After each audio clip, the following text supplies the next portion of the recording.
जालन्याच्या Nhava शिवारामध्ये ST bus आणि Eicher गाडीची समोरासमोर धडक झाली आहे। भीषण अपघात झालेला आहे। या अपघातामध्ये 2 प्रवासी हे जागीच ठार झाल्याची माहिती आहे, तर 3 प्रवासी हे गंभीर जखमी झालेले आहेत, तर 6 प्रवाशांना यामध्ये किरकोळ इजा झालेली आहे। याचाच आढावा घेतलाय प्रतिनिधी गौरव साळी यांनी। बघूया।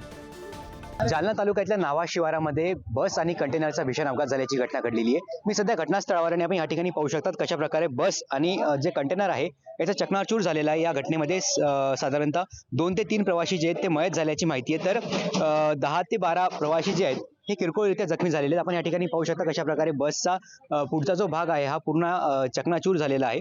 त्याचबरोबर या ठिकाणी रक्ताचा थारोळा देखील म्हणजे रक्त देखील या ठिकाणी पडलेलं आहे।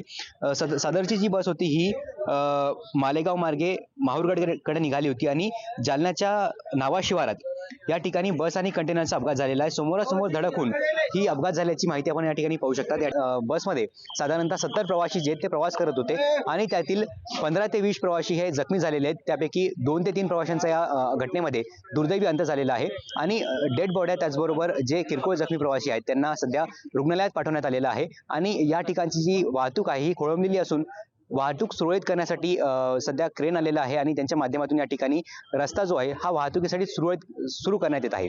गौरव साळी, पुढारी न्यूज, जालना।